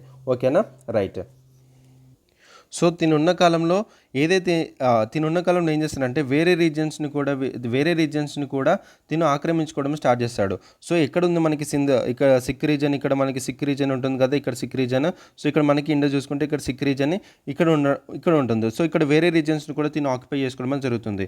సో అప్పుడున్న రంజిత్ సింగ్ టోటల్ ఆక్యుపై చేసుకొని చూసుకుంటే ముల్తాన్ కానీ, కాశ్మీర్ కానీ, పెష్వార్ కానీ, సో ఇట్లాంటి రీజియన్స్ని టోటల్ తీసుకోవడం జరిగింది. So Multan, Kashmir, and the same time Peshawar region. So ఇట్లాంటి రీజన్స్ అనేవి కూడా తిను ఆక్యుపై చేసుకోవడం జరిగింది, తిన రూల్ కిందికి తెచ్చుకోవడం జరిగింది. సో మహారాజా రంజిత్ సింగ్ అనే పర్సన్ ఏదైతే సిక్ రీజన్ ఉందో అందులో మనకి వెరీ వెరీ ఇంపార్టెంట్ పర్సనాలిటీ. ఓకేనా, రైట్. సో ఏదైతే మనకి 1714లో డిసింటిగ్రేట్ అయిన సిక్ ఎంపైర్ని టోటల్గా మనకి 1780స్లో ఈ మహారాజా రంజిత్ సింగ్ అనే పర్సన్ ఒక తాటికి తెచ్చిన పర్సన్ అని మనకి చెప్పొచ్చు. ఓకేనా, రైట్. సో ఇందులో భాగంగా చూసుకుంటే the kingdom of Ranjit Singh included చూసుకుంటే ఇక్కడ మనకి శ్రీనగర్ వస్తుంది. సో ఇక్కడ మనకి కాశ్మీర్కి సంబంధించిన ఏరియా అనేది ఆక్యుపై చేసుకుని చెప్పాను కదా. మరి అట్లాంటప్పుడు ఇది శ్రీనగర్ అనేది పార్ట్ ఆఫ్ ద కాశ్మీర్ కదా. సో ఇక్కడ ఆన్సర్ ఏంటి, మనకి డి అవుతుంది. ఓకేనా, right. So is a Sukerchakia misl, అంటే ఇక్కడ మనకి సుకర్ చాకే మిసైల్ అని ఉంటుంది, చెప్పాను కదా. టోటల్ 12 మిసైల్ ఉంటుంది. అందులో భాగంగా ఈ రీజన్కి చెందిన పర్సన్ అనమాట. సో తిని ఏ రీజన్ని క్యాపిటల్గా చేసుకొని ఉంటాడంటే లాహోర్ రీజన్ని క్యాపిటల్ చేసుకొని ఉంటాడన్న. ఓకేనా, లాహోర్ రీజన్ ఏదైతే ఉందో లాహోర్ రీజన్ని క్యాపిటల్ చేసుకొని తిను పరిపాలించడం జరుగుతుంది. అర్థమైందా ఇది మీకు? So the kingdom of Ranjit Singh included Srinagar. So కొంచెం సీన్ కట్ చేసుకుంటే చెప్పడం జరిగింది. 10 గురునానక్స్ ఉంటే దాంట్లో చూసుకుంటే 10th గురు గోబింద్ సింగ్ ఉంటారు. సో ఆయన మనకి ఈ సిక్ ఎంపైర్ని టోటల్గా ఎస్టాబ్లిష్ అయింది. అక్కడ మనకి ఒక కలాసా అనేది కలాసా. సో కలాసా అనేది ఎస్టాబ్లిష్ చేయడం జరిగింది 1699లో. ఇది ఏంటంటే పారామిలిటరీ ఫోర్స్ అనమాట. సో ఎవరైతే మనకి సిక్కిజంలోకి వస్తారో ఈ పారామిలిటరీ ఫోర్స్లో అది వాళ్ళకు ఒక టైప్ ఆఫ్ డ్రెస్ కోడ్ ఉండదు అనమాట. సో దాని తర్వాత ఈ 10 స్పిరిచువల్ లీడర్స్ అయితే మళ్ళీ ఎవరు లేరు, కాకపోతే వాళ్ళ యొక్క డిసైపుల్స్ వాళ్ళు ఈ యొక్క నడిపించేవాళ్ళు అనమాట. ఇంకొంచెం సీన్ కట్ చేసుకుంటే 1714లో మనకి సిక్ ఎంపైర్ అనేది టోటల్ డిసింటిగ్రేట్ అయిపోతుంది యాజ్ మనకి 12 మిసైల్ లాగా. దాని తర్వాత మనకి లార్జెస్ట్ వన్ చూసుకుంటే బాంగి, స్మాలెస్ట్ వన్ చూసుకుంటే మనకి షుకర్ చేకే మిసైల్ అనేది. అందులో భాగంగా మనకి మహారాజా రంజిత్ సింగ్ ఎవరైతే ఉన్నారో ఈ రీజన్కి చెందిన పర్సన్ అనమాట. సో ఏదైతే మనకి 12 ఇట్లా విడిపోయాయో ఇవన్నీ ఒకతాటిగా తీసుకురావడానికి చేసిన పర్సన్ మనకి మహారాజా రంజిత్ సింగ్. అది ఇవే కాకుండా వేరే రీజన్స్ని కూడా ఆక్రమించుకున్నాడు. చూసుకుంటే ఇటు మల్టాన్ కానీ, కాశ్మీర్ కానీ, పేష్వా భువనేశ్వర్ కానీ, సో ఇట్లాంటి మనకి రీజన్స్ కూడా చిన్న ఆక్యుపై చేసుకోవడం జరిగింది. So the kingdom of Ranjit Singh included even Srinagar also. ఓకేనా, రైట్. చూడండి, who emerged victorious in the first Anglo Mysore war. So first Anglo Mysore war అనేది మనకి ఎప్పుడు జరుగుతుంది? 1767 నుంచి 67 నుంచి 69 వరకు జరుగుతుంది. 1767 నుంచి 69 వరకు. సో దీని ఫస్ట్ ఆంగ్లో మైసూర్ వార్ మీకు ఆల్రెడీ చెప్పడం అని జరిగింది ఇన్ డీటెయిల్గా ఇంతకుముందు క్లాస్లో. అది ఎవరైనా చూడనట్టయితే దయచేసి చూడండి. ఓకేనా. సో ఇందులో ఇది మెయిన్గా ఎందుకు జరిగింది ఫస్ట్ ఆంగ్లో మైసూర్ వార్ అని చూసుకుంటే, హైదర్ అలీ ఏదైతే ఉందో హైదర్ అలీ మనకి అగ్రెసివ్ ఎక్స్పెన్షన్ చేసుకుంటూ రావడం జరుగుతుంది. సో ఏదైతే మనకి ఆర్కోట్ రీజన్ ఉంటుందో, ఇటు ఆర్కోట్ రీజన్ బ్రిటిష్ చేతిలో ఉంటుంది, ఇక్కడ మనకి మైసూర్ రీజన్ ఉంటుంది, ఇక్కడ ట్రావెన్కోర్ ఉంటుంది, ఇక్కడ మరాఠాస్ ఉంటారు, ఇక్కడ నిజామ్స్ ఉంటారు. సో ఏదైతే మనకి బ్రిటిష్ వాళ్ళు ఇటు ఇన్వేషన్స్ అనేది స్టార్ట్ చేశారో, మరాఠాస్ ఇన్వేషన్ స్టార్ట్ చేస్తారు, అలాగే ట్రావెన్కోర్ కూడా ఇటు మైసూర్ రీజన్ మీద ఇన్వేషన్ స్టార్ట్ చేశారు. కానీ హైదర్ అలీ ఒక మిలిటరీ అనేది ట్రై చేసి ఒక మంచి మిలిటరీ అనేది తయారు చేసుకొని వేరే రీజన్స్ని కూడా ఆక్రమించుకొని చిన్న చిన్న రీజన్స్ని ఆక్రమించుకొని స్టార్ట్ చేశాడు. ఈ యొక్క అగ్రెసివ్ ఎక్స్ప్రెషన్ని తాటుకోలేక ఈ ఫస్ట్ ఆంగ్లో మరాఠా వారికి దారి తీసిందని చెప్పొచ్చు. సో దీని ద్వారా ఏం జరిగింది, బ్రిటిష్ ఇటు నిజామ్స్ అలాగే వీటి మరాఠాస్ కూడా వీళ్ళందరూ ఒక ట్రిపాటల్ అగ్రిమెంట్ అనేది చేసుకుంటారని చెప్పాను. ఆ ట్రిపాటల్ అగ్రిమెంట్ హైదర్ అలీకి నచ్చక Hyder Ali total East India Company eliminate చేద్దాం అనుకుంటాడు. అర్థమవుతుందా? వెరీ వెరీ ఇంపార్టెంట్, గుర్తుపెట్టుకోండి. సో ఈ ఫస్ట్ ఆంగ్లో మరాఠా వల్ల మనకి ఎవరు గెలిచారంటే మనకి హైదర్ అలీ గెలవడం జరుగుతుంది. హైదర్ అలీ గెలుస్తాడు, గుర్తుపెట్టుకోండి. సో ఇది ఏ ట్రీటీ ద్వారా ఎండ్ అవుతుందంటే ట్రీటీ ఆఫ్ మెడ్రాస్, గుర్తుపెట్టుకోండి. ఓకేనా, very very important, treaty of Madras. So Hyder Ali will win in this first Anglo Maratha war. ఈ ఫస్ట్ ఆంగ్లో మరాఠా వార్లో ఒక ఇంపార్టెంట్ పర్సనాలిటీ కూడా పార్టిసిపేట్ చేయడం జరుగుతుంది. తనే టిప్పు సుల్తాన్. టిప్పు సుల్తాన్ ఎవరు కాదు, is a son of the Hyder Ali. ఓకేనా, very very important. As a క్యావెలరీగా ఈ యొక్క వార్లో పార్టిసిపేట్ చేయడం జరుగుతుంది, గుర్తుపెట్టుకోండి. ఇక్కడ ఆన్సర్ ఏంటి? B, Hyder Ali, right. చూడండి, Tipu Sultan set up is the capital at అంటున్నాడు. సో ఏదైతే మనకి ఫస్ట్ ఆంగ్లో మరాఠా వారు హైదర్ అలీ మనకి గెలిచిన తర్వాత సెకండ్ ఆంగ్లో మరాఠా వారు కూడా అవుతుంది నాన్న. సెకండ్ ఆంగ్లో మరాఠా వారు 1780 నుంచి 1784 వరకు అవుతుంది. సో ఇది ఏదైతే మనకి అమెరికన్ వార్ ఆఫ్ ఇండిపెండెన్స్ జరుగుతుంది దాని కారణంగా. సో ఈ యొక్క వార్లో మనం చూసుకుంటే ఇది జరుగుతున్న వార్లో టైంలోనే మనకి హైదర్ అలీ మనకి చనిపోవడం అని జరుగుతుంది. సో హైదర్ అలీ చనిపోయిన తర్వాత సెకండ్ ఆంగ్లో మరాఠా వారిని ఇంకొక 2 years మనకి కంటిన్యూ చేసింది టిప్పు సుల్తాన్. ఫ్రెంచ్ వాళ్ళతో కలిసి కంటిన్యూ చేయడం అని జరుగుతుంది. అర్థమవుతుందా? సో టిప్పు సుల్తాన్ మళ్ళీ నెక్స్ట్ మనకి ఏదైతే మైసూర్ రీజన్కి మళ్ళీ టోటల్ రూల్ చేయడం జరుగుతుంది with the capital of Srirangapatna. ఓకేనా, very very important. So Tipu Sultan గురించి ఇంకొన్ని ఫ్యాక్ట్స్ అనేవి తెలుసుకుంటే దీని యొక్క ఒరిజినల్ నేమ్ వచ్చి ఏంటంటే ఫతే అలీ ఖాన్ సాహెబ్. ఓకేనా, very very important. So Tipu Sultan గురించి కొన్ని ఇంపార్టెంట్ ఫ్యాక్ట్స్ చెప్తున్నాను చూడండి. సో తన యొక్క ఒరిజినల్ నేమ్ ఏంటి? ఫతే అలీ ఖాన్ సాహెబ్. దీని యొక్క ఫాదర్ వచ్చేసి మనకి హైదర్ అలీ. దీనికి టైటిల్స్ ఉన్నాయి నాన్న. టైటిల్స్ ఏంటంటే షేర్ ఐ మైసూర్. ఓకేనా, షేర్ ఈ మైసూర్ అనే టైటిల్ ఉంది. అలాగే సౌత్ ఇండియన్ నెపోలియన్ అనే టైటిల్ ఉంది. అలాగే ఏన్షియంట్ ఎనిమీ ఆఫ్ కంపెనీ అనేది కూడా మనకి టైటిల్ ఉందన్నమాట. ఓకేనా. సో తిను రాజ్యంలో చాలా మంచి ఇంట్రడ్యూస్ చేసుకోరు. న్యూ కరెన్సీ కానీ, క్యాలెండర్ కానీ, ఒక ఆర్గనైజింగ్ బ్యాంకింగ్ కానీ చాలా ఇంట్రడ్యూస్ చేయడం జరిగింది. సో తిను వెల్ సపోర్టెడ్ టు ఫ్రెంచ్ నాన్న. ఫ్రెంచ్ వాళ్ళకి మంచి సపోర్టివ్గా ఉండేవాడు. ఓకేనా, వెరీ వెరీ ఇంపార్టెంట్. సో ఏదైతే మనకి తిను శ్రీరంగపట్నం ఏదైతే ఉందో క్యాపిటల్ చేసుకొని ఇక్కడ ఎక్కడుంది on the banks of the river Kaveri మీద ఉండడం జరుగుతుంది. ఓకేనా, అక్కడ తను క్యాపిటల్ పెట్టుకొని రూల్ చేయడం జరుగుతుంది. ఓకేనా, వెరీ వెరీ ఇంపార్టెంట్. సో తిను అడ్మినిస్ట్రేటివ్లో కానీ, రెవెన్యూ సిస్టంలో కానీ చాలా రిఫార్మ్స్ తీసుకొచ్చారనమాట. సో పీపుల్ వెల్ఫేర్ కోసం చాలా వర్క్ చేసిన పర్సన్ కూడా చెప్పవచ్చు. సో ఎవరైతే తిని టోలరెంట్గా ఉండేవాళ్ళు, అటు మైసూరులో మనకి చర్చ్ కట్టడం జరిగింది. అలాగే హిందూస్ పర్పస్ కోసము శ్రీరంగ టెంపుల్ అనేది కన్స్ట్రక్ట్ చేయడం అని కూడా జరిగింది. ఓకేనా, వెరీ వెరీ ఇంపార్టెంట్, గుర్తుపెట్టుకోండి. సో తిను నెపోలియన్ తోటి కూడా ఒక మంచి రిలేషన్స్ మెయింటైన్ చేస్తాడు. నెపోలియన్ కూడా లెటర్స్ రాసేవాడు, ఈస్ట్ ఇండియా కంపెనీ ఎలిమినేట్ చేసేద్దాం, మనందరం ఒక కూటమిగా ఉందాం అని చెప్పి నెపోలియన్ కూడా లెటర్ రాసేవాడు. అలాగే నెపోలియన్ ఇండియా కూడా ఇన్వైట్ చేసాడంట. అర్థమవుతుందా? వెరీ వెరీ అండి. ఈవెన్ ఇన్వైటెడ్ టు ఇండియా ఎవరు? టిప్పు సుల్తాన్ నెపోలియన్ బోనపార్ట్ని. ఓకేనా, టిప్పు సుల్తాన్ అంత ఇదిగా ఉన్నాడనమాట. అర్థమవుతుందా? రైట్. చూడండి, English men made the treaty of Srirangapatnam with అంటున్నాడు. సో ఈ ట్రీటీ ఆఫ్ శ్రీరంగపట్నం అనేది మనకి third Anglo Maratha war time అప్పుడు జరుగుతుంది. Third Anglo Mysore war. So third Anglo Mysore war ఎప్పుడు జరుగుతుంది? 1789 నుంచి 1792. ఓకేనా.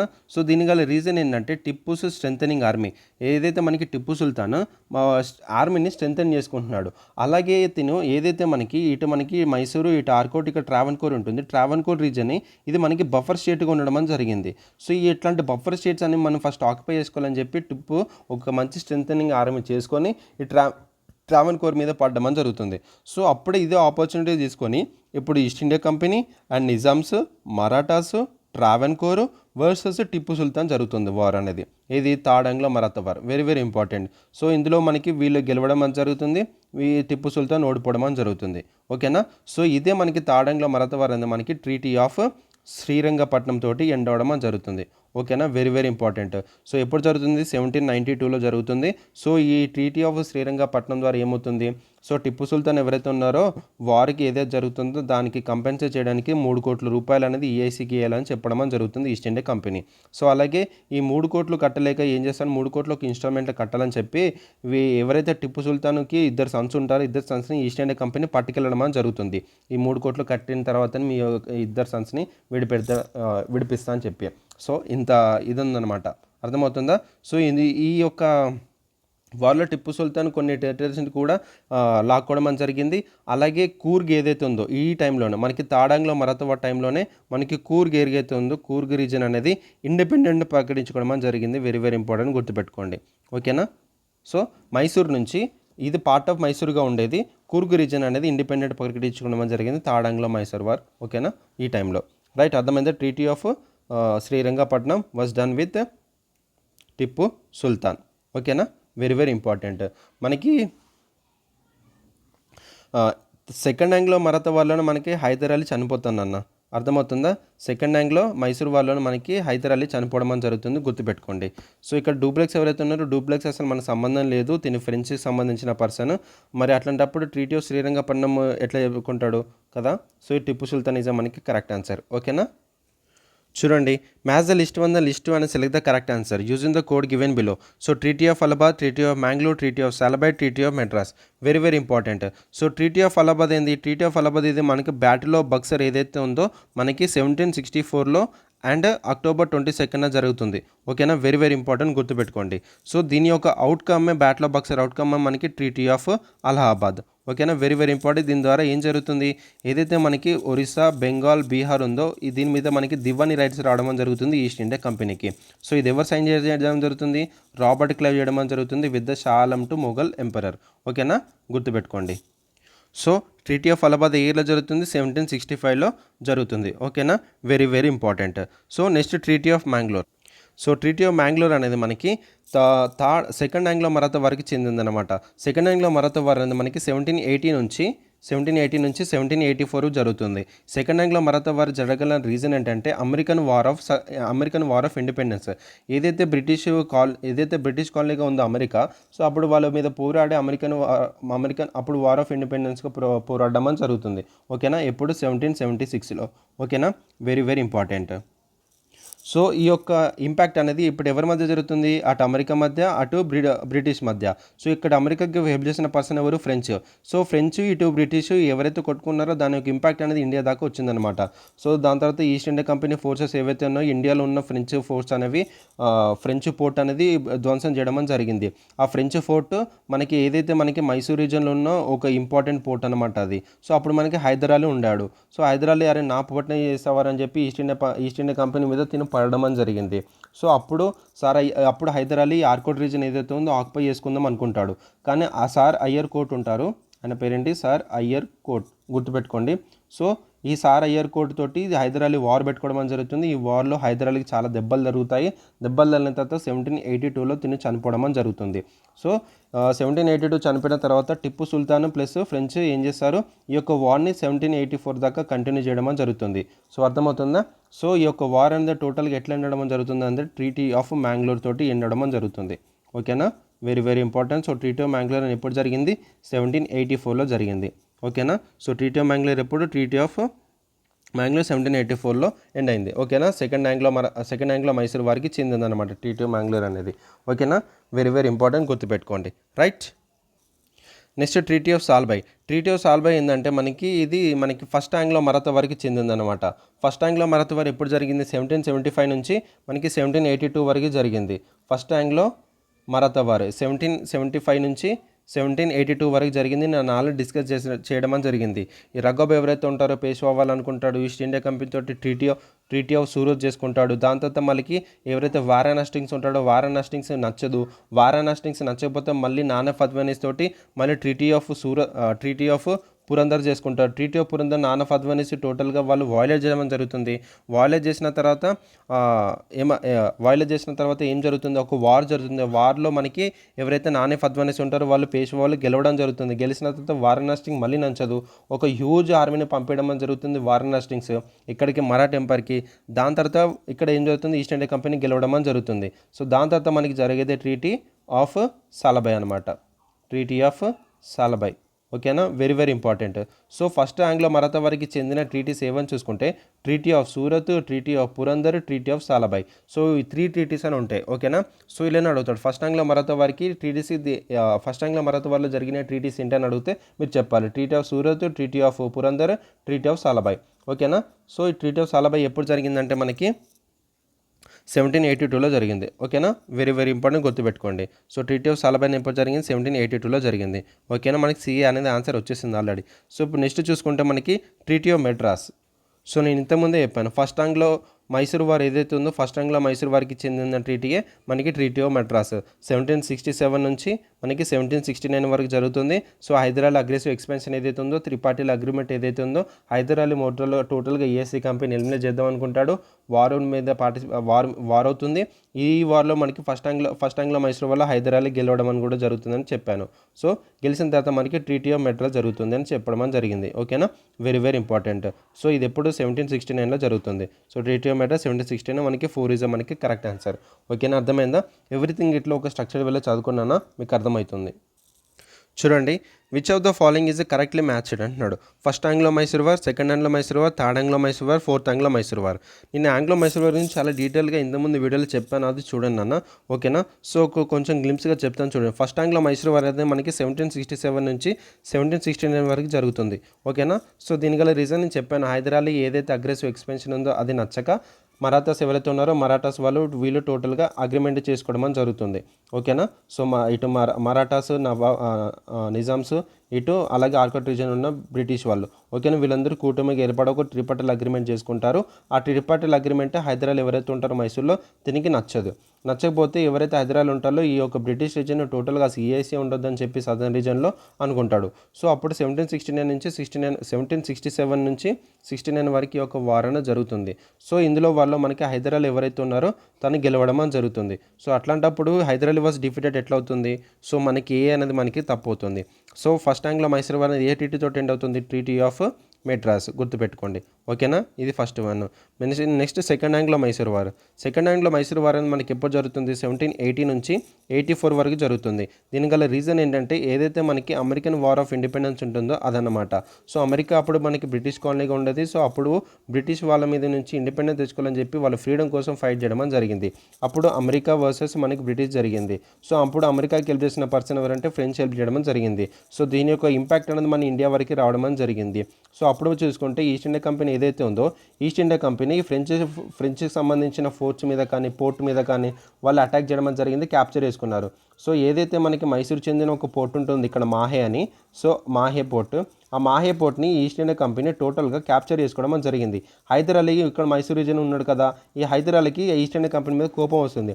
అరే నువ్వేంట్రా బై మా పోర్ట్ మీద పడేదని అనుకుంటా. ఈ యొక్క పోర్ట్ అనేది మనకి హైదర్ అలీకి చాలా చాలా ఇంపార్టెంట్ అనమాట, అర్థమవుతుందా. నువ్వేంట్రా బాబు నా మీద పడేదని చెప్పి తర్వాత హైదర్ అలీ ఈ యొక్క ఆర్కోట్ రీజన్ ఏదైతే ఉందో ఆర్కోట్ రీజన్ టోటల్గా క్యాప్చర్ చేసుకుందాం అనుకుంటాడు. సో అప్పుడు ఆర్కోట్ రీజన్లో మనకి సర్ అయ్యర్ కోట్ అన్న పర్సన్ ఉంటాడు. ఈ అయ్యర్ కోట్ పర్సన్ తోటి టోటల్గా ఈ వార్ అనేది జరుగుతుంది.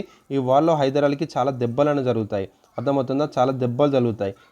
కానీ చనిపోతాడు. ఎప్పుడు చనిపోతాడు, 1782లో హైదర్ అలీ చనిపోవడం అని జరుగుతుంది, ఓకేనా. వెరీ వెరీ ఇంపార్టెంట్, గుర్తుపెట్టుకోండి. దాని తర్వాత ఏదైతే 1782లో చనిపోయిన తర్వాత వీళ్ళ యొక్క సన్ ఎవరు, టిప్పు సుల్తాన్. సో టిప్పు సుల్తాన్ ప్లస్ వీళ్ళు ఫ్రెంచ్ ఈ యొక్క వార్ని కంటిన్యూ చేయడం జరిగింది 1784 వరకు, ఓకేనా, వెరీ వెరీ ఇంపార్టెంట్. సో చూసుకోండి. సో 2 ఇయర్స్ మనకి హైదర్ అలీ పోరాడితే ఇంకో 2 ఇయర్స్ టిప్పు సుల్తాన్ పోరాడడం అని జరిగింది. ఓకేనా. సో ఇక్కడ Hyder Ali defeated the British అని అంటే కాదు కదా. సో ఇది మనకి కరెక్ట్ ఆన్సర్ కాదు. హైదర్ అలీ మధ్యలోనే చనిపోవడం అని జరిగింది. సో ఓకేనా, ఈ ట్రీటీ ఏంటంటే మనకి అమెరికన్ వార్ ఆఫ్ ఇండిపెండెన్స్ అనేది అక్కడ మనకి ట్రీటీ ఆఫ్ ప్యారిస్ అనేది దాంతో ఎండ్ అవుతుంది. ఇది మనకి ట్రీటీ ఆఫ్ మ్యాంగ్లూర్.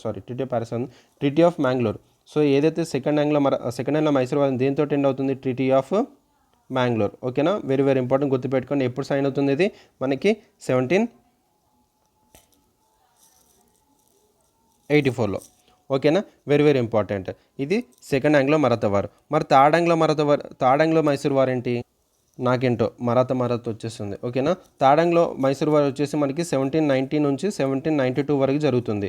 ఓకేనా, సో ఇది జరగడానికి గల రీజన్ ఏంటంటే టిప్పుస్ ఏవైతే ఉన్నారో ఇక్కడ మనకి ఈ ఈ ఈ రీజన్ ఏదైతే ఉందో మనకి ఉంటుంది కదా, ఇక్కడ ట్రావెన్కోర్ ఉంటుంది, ఇక్కడ మనకి కార్కోట్ ఉంటుంది. ఈ బఫర్ స్టేట్ అయిన ట్రావెన్కోర్ని మనం ఆక్యుపై చేసుకుందని చెప్పి టిప్పు సుల్తాన్ ఏం చేస్తాడు, సో టోటల్గా ఆర్మీని ఏదైతే ఉందో ఆర్మీని స్ట్రెంథెన్ చేసుకోవడం జరుగుతుంది. సో స్ట్రెంథెన్ చేసుకొని ఈ ట్రావెన్కోర్ పడడం జరుగుతుంది. అప్పుడు ఈ థర్డ్ ఆంగ్లో మైసూర్ వార్ అనేది ఇటు East India Company, Marathas, Nawabs, Nizams plus Travancore versus ఈ టిప్పు సుల్తాన్ జరగడం జరుగుతుంది. ఈ టిప్పు సుల్తాన్లో దీంట్లో ఓడిపోతాడు, వీళ్ళు ఇక్కడ గెలుస్తారు. ఓకేనా, వెరీ వెరీ ఇంపార్టెంట్. సో ఇదే మనకి ట్రీటీ ఆఫ్ శ్రీరంగపట్నం అనేది జరుగుతుందని మనం చెప్పుకున్నాం కూడా. ఓకేనా, 1792లో జరుగుతుంది. ఓకేనా, so third Anglo Mysore war అనేది Tipu Sultan one the battle కాదే, డి అనేది మనకి తప్పు అవుతుంది. నెక్స్ట్ మనకి ఫోర్త్ ఆంగ్లో మైసూర్ వార్ 1798 నుంచి మనకి 1999 వరకు జరుగుతుంది. సో ఇందులో ఏంటంటే ఇక్కడ మనకి ట్రీటీ ఆఫ్ శ్రీరంగపట్నంలో ఏం చేస్తారు, ఈస్ట్ ఇండియా కంపెనీ మనకి 3 crores కట్టమని చెప్పడం జరుగుతుంది. ఎవరికి, టిప్పు సుల్తాన్కి. మాకు వార్ ఏదైతే ఉందో దాంట్లో మన నష్టపరిహారంగా నాకు 3 కోట్లు ఇవ్వడం చెప్తుంది. ఈ 3 కోట్లు ఇన్స్టాల్మెంట్లో కట్టేదాకా మీ యొక్క సన్స్ని ఎవరైతే ఉన్నారో వాళ్ళు తీసుకెళ్ళిపోవడం జరుగుతుంది ఈస్ట్ ఇండియా కంపెనీ వాళ్ళు.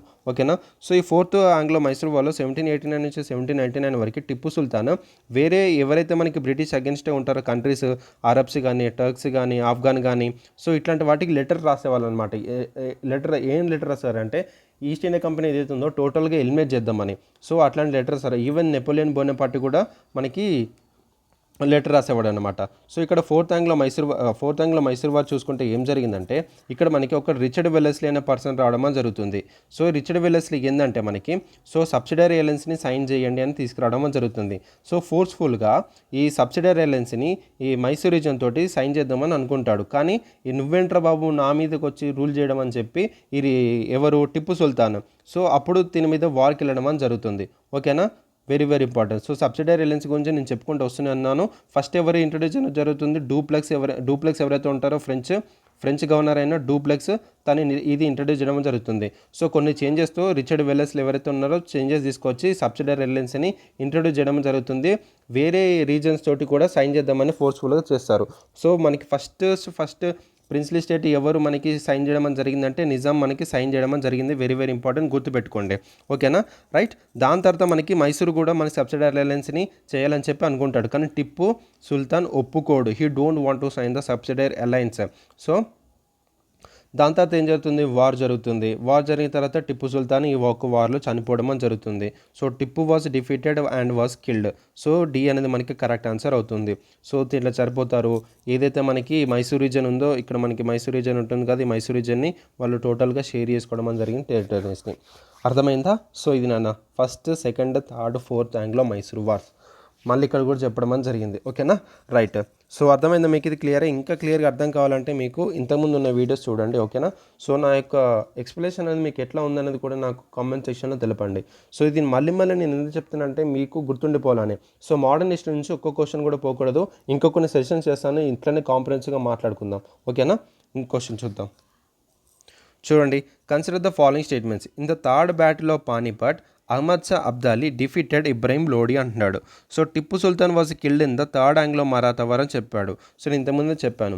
So Mir Jafar entered in conspiracy with the English for the defeat of nawab Sirajuddaulah in the battle of Plassey. So which of the statement is correct అంటున్నాడు. నాకు ఇది కామెంట్ సెక్షన్లో తెలపండి, నేను చూస్తాను. ఓకేనా, వెరీ వెరీ ఇంపార్టెంట్ ఇది. ఓకేనా, నాకు ఇది కామెంట్ సెక్షన్లో ఆన్సర్ చేయండి. రైట్. సో కామెంట్ సెక్షన్లో ఆన్సర్ చేయండి. సో నా మాటలు నేను చెప్పే ఏదైతే ఉందో ప్రతిదీ మీకు ఇంపార్టెంట్ అంటే ఒక స్టోరీ వైజ్గా చెప్తున్నాను కాబట్టి అందుకే ఇంత ఒక లెందీ సెషన్స్ అవుతున్నాయి. సో ఏంటంటే నెక్స్ట్ సెషన్ నుంచి నేను కొంచెం చిన్నగా చెప్పడానికి ట్రై చేస్తాను. సో ఇట్లా 50 మినిట్స్ అంటే ఓకే చాలామంది అరే 50 మినిట్స్ కదా వీడియో ఎందుకు చూస్తాంలే అనుకుంటారు కదా కొంతమంది. సో అలా అనమాట. సో బట్ ఏంటంటే నేను ప్రొవైడ్ చేస్తున్న ఇన్ఫర్మేషన్ ఏదైతే ఉందో మీరు ఇప్పుడు ఒక్కసారి విన్నారంటే మీరు తర్వాత ఫ్యూచర్లో మీరు మర్చిపోరు, నాది గ్యారంటీ. నేను చెప్తున్నా కదా అంత కాంఫిడెన్స్గా మీకు చెప్పడం అని జరుగుతుంది. మిగతా క్లాసెస్ మీరు ఎక్కడ చూసినా ఇంత కాన్ఫిడెన్స్గా మీకు ఎక్కడ చెప్పరు, ఐ క్యాన్ గ్యారంటీ యూ చెప్తున్నాను కదా. సో ఎగ్జామ్ సెంట్రిక్లో కూడా చెప్తున్నాను, plus at the same time ఆ ఎగ్జామ్ సెంట్రిక్ వీలో మీరు ఎలా గుర్తు పెట్టుకోవాలి, దానికి జరగడానికి గల రీజన్ ఏంటి అనేది చదువుకుంటే మీరు ఏంటంటే గుర్తుంటుంది. ఓకేనా. సో గ్రూప్ 2 గ్రూప్ 3 ఆస్పిరెంట్స్ ఎవరైతే ఉన్నారో ఎక్కడ మీరు టైం వేస్ట్ చేయకండి, మీకు టైం ఉంది, దయచేసి 10 అవర్స్ అయినా చదవండి మీరు. ఓకేనా. Very very important. మీరు ఇప్పుడు జాబ్ కొట్టకపోతే మాత్రం చెప్తున్నా కదా మీరు ఫ్యూచర్లో మళ్ళీ ఇంకొక జాబ్ అనేది మీకు రాదు చెప్తున్నాను కదా. సరే ఏదైనా చేసుకుందాం సార్ అట్లా లోగా ఫీల్ అవుతున్న వాళ్ళు చెప్తున్నాను కదా, దయచేసి ఈ ఒక్క 1 మంత్ కష్టపడండి. చెప్తున్నాను కదా జాబ్ మీ చేతుల్లో ఉంటుంది. నా సెషన్స్ ఫాలో అవ్వండి, అలా మీరు ఏదైనా బుక్ ఫాలో అవుతుంటే ఆ బుక్ కూడా ఫాలో అవ్వండి. నాది గ్యారంటీ మీకు తప్పకుండా దాదాపు ఒక 60-70% సిలబస్ కంప్లీట్ చేసే బాధ్యత నాది. ఏదైతే ఇండియన్ పాలిటీ కంప్లీట్ చేశానో, అలాగే తెలంగాణ మూమెంట్ కంప్లీట్ చేశాను, అండ్ అలాగే Telangana government schemes, and at the same time ఈ నేషనల్ ఇంటర్నేషనల్ కరెంట్ అఫైర్స్, అలాగే తెలంగాణ కరెంట్ అఫైర్స్. రేపు రాబోయే సెషన్స్ కూడా మీరు తప్పకుండా సర్ప్రైజ్ అవుతారు. Definitely we're going to cover the syllabus నాన్న. సో ఏదైతే సిలబస్ మెన్షన్ చేస్తో దాన్ని కవర్ చేయడానికి we're trying to giving our best. So నా హార్ట్ అండ్ సోల్ పెట్టి నేను టీచ్ చేయడం జరుగుతుంది. సో మా యొక్క సెషన్స్ ఇంకా మీకు నచ్చినట్టయితే వేరే వాళ్ళకు కూడా షేర్ చేయండి. అలాగే మీ యొక్క వ్యూస్ని ఒపీనియన్స్ని కామెంట్ సెక్షన్లో తెలపండి. ఓకేనా. రైట్ నాన్న. సో నెక్స్ట్ సెషన్లో కలుసుకుందాం, ఇలానే మాట్లాడుకుందాం. సో నాలెడ్జ్ షేర్ చేసుకుందాం. ఓకేనా. సో నాకు ఈ కామెంట్ సెక్షన్లో తెలపండి. Definitely we're going to in the next సెషన్లో కలుసుకుందాం. ఓకేనా. So until then keep reading and take care of your health. And this is Pavan signing off. Bye.